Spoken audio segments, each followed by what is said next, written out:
And welcome to examings. Examings की इस video में आपका स्वागत है। इस वीडियो में आज हम आपसे बात करेंगे IBPS RRB 2025 के बारे में। रिसेंटली अभी कुछ स्टूडेंट्स को ये डर है या कुछ लोगों का ये मैसेज आ रहा है कि जो IBPS RRB है उसका जो डेट है वो चेंज हो गया है या एग्ज़ाम कह सकते हैं पोस्टपोन हो गया है। तो इस वीडियो में हम बात करेंगे नोटिफिकेशन डेट के बारे में, वैकेंसी और मर्जर पे कारण उस पर पड़ने वाले असर के बारे में। और ये भी नोट देखेंगे कि क्या एग्ज़ाम पैटर्न में भी कोई चेंजेस देखने को मिल सकता है हमें, क्योंकि बहुत सी चीज़ें IBPS इस समय चेंज कर रहा है बिकॉज मर्जर के कारण। वीडियो में आगे बढ़ने से पहले मैं आपसे रिक्वेस्ट करूँगा कि हमको टेलीग्राम पे फॉलो करिए, इंस्टा पे फॉलो करिए और फेसबुक पे फॉलो करिए। अगर आपने वीडियो को अभी तक लाइक नहीं किया है तो लाइक करिए, सब्सक्राइब करिए चैनल को और ज़्यादा से ज़्यादा लोगों तक शेयर करिए। सबसे पहले बात करते हैं कि क्या IBPS RRB exam date change हो गई है। तो देखो, अभी तक अगर पूछा जाए तो जो ऑफिशियल है, ठीक है, उसमें कोई भी नोटिफिकेशन की या आईबीपीएस आईबीपीएस की तरफ से कुछ भी आउट नहीं हुआ है। ठीक है, तो आईबीपीएस अभी नहीं कह रहा कि भाई आपका कुछ चेंज हो रहा है। ना ही कहीं से कोई अनऑफिशियल बात सुनने को डायरेक्टली लोगों से मिली है। अनऑफिशियल का मतलब हो गया जो इस समय आईबीपीएस में हायर पोजीशंस में हैं, उन्होंने ऐसा कोई इन्फॉर्मेशन अभी कहीं से लीक नहीं हुई। हाँ, उड़ती उड़ती खबर है, कुछ स्टूडेंट्स की है कहाँ की, बट मेरे पास ये इन्फॉर्मेशन डायरेक्टली किसी ने नहीं बताई है। ठीक, तो सबसे पहली बात तो ये समझो कि अगर इसके बारे में कुछ नहीं हुआ है तो टेंशन लेने का बहुत ज़्यादा रीज़न नहीं है। अब लोग क्यों कह रहे हैं कि आरआरबी पोस्टपोन हो सकता है या उसका एग्ज़ाम डेट चेंज हो सकता है? उसका जो सबसे बड़ा रीज़न है वो है मर्जर।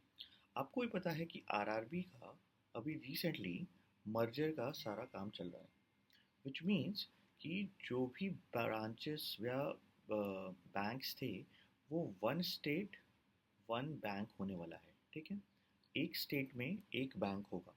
तो इससे क्या था, जो मैंने आपको पहले ही बताया था, फिर से एक बार थोड़ा सा एक्सप्लेन कर दे रहा हूँ। लेट्स से कि मैं यूपी का एग्जांपल ले रहा हूँ।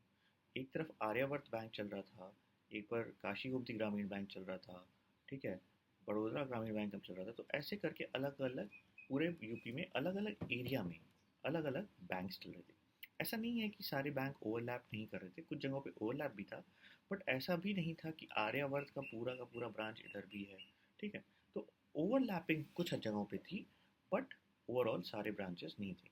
तो यहाँ इसका मतलब ये हो जाएगा कि अब ये पूरा का पूरा एक स्टेट में एक ब्रांच एक बैंक चलेगा। ठीक है, ग्रामीण बैंक एक हो जाएगा, तो सारे बैंकों का मर्जर हो जाएगा। तो जो ये लोग ये डर रहे हैं ना कि यहाँ की सीट चली जाएगी, यहाँ की चली जाएगी, ऐसा कुछ नहीं हो रहा। क्यों नहीं हो रहा? क्योंकि ये वाले ब्रांचेस एज इट इज़ काम कर रहे होंगे नए नाम के साथ, इधर वाले नए नाम के साथ, इधर वाले नए नाम के साथ। तो कुल मिला के एक हो गया।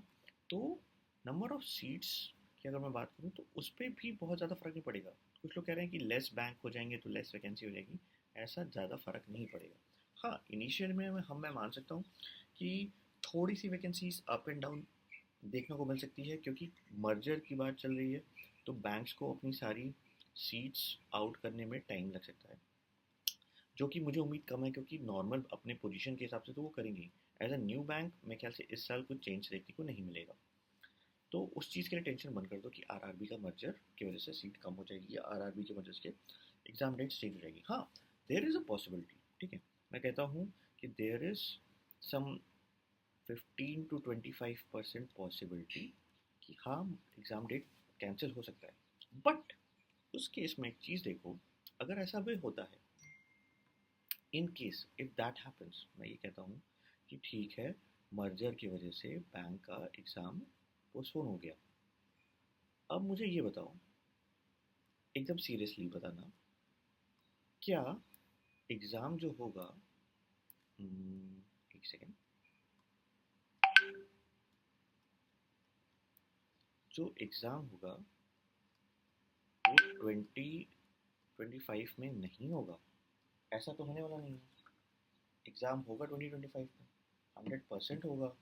अब एग्ज़ाम जब 2025 में होगा तो यार अभी जो बात चल रही थी कि जुलाई अगस्त की बात हम कर रहे थे, ठीक है, जुलाई में एग्ज़ाम हुआ था, बहुत हो जाएगा सितंबर में एग्ज़ाम हो जाएगा, अगर बहुत आपका हो गया तो। अब एग्ज़ाम तो होना ही है, तो पढ़ाई पे फोकस करिए, ना कि इस पे फोकस करिए कि आपका एग्ज़ाम का क्या हो रहा है। ठीक है, एग्ज़ाम होना है, ये 100% फिक्स है। और जो IBPS के बाकी पेपर होते हैं वो भी अपने टाइम से होने हैं, उसमें तो चेंज होना नहीं है। और ये सितंबर में हम मैं ऐसे बोल रहा हूँ, हो सकता है ये अगस्त में हो जाए, अगर डिले भी होता है तो बहुत डिले नहीं होगा। ठीक। तो अभी जो हमारा एग्ज़ाम डेट का था वो कब का था? 26 जुलाई का पेपर है। लास्ट वीक ऑफ मई या फर्स्ट वीक ऑफ जुलाई में हम एक्सपेक्ट कर सकते हैं। तो अभी आपके पास टाइम है, 1-2 हफ्ते में हो सकता है आपको नोटिफिकेशन देखने को मिल जाए। तो फोकस करो ऑन स्टडी, ना कि गॉसिप पे टाइम वेस्ट करो। डोंट वेस्ट टाइम एग्जैक्टली किसी से बात करके कि एग्ज़ाम कब होगा, ठीक है, व्हाट विल हैपन, किसका किसका एग्जामिनेशन की तैयारी हो गई है, इस पे फोकस करो। ठीक।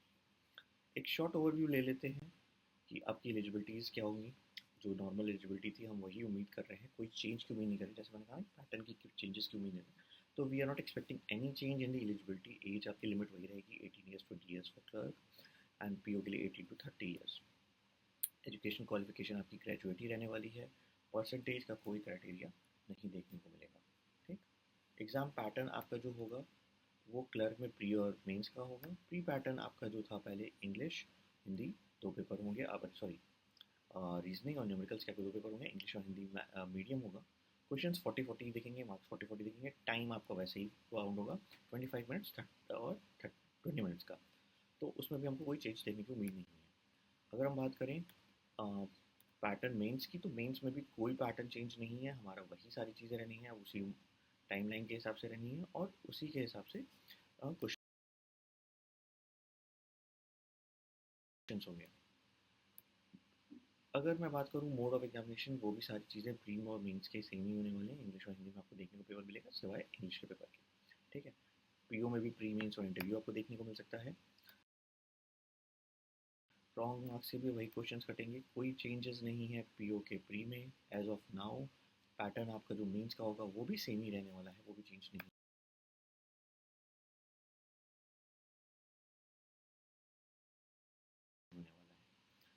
अगर हम बात करें सैलरी की, तो जो अभी करंट सैलरी है वो ग्रॉस सैलरी क्लर्क की 45,800 है, which is a good one. ठीक। Good salary. और अगर मैं PO की बात करूँ तो 80,000 के आसपास, और ये जब तक आप ज्वाइन करोगे वो 82 के आसपास टच कर रही होगी with current DAs and latest updates. तो ठीक है। तो अच्छी तैयारी करिए, फोकस करिए एग्जामिनेशन पे।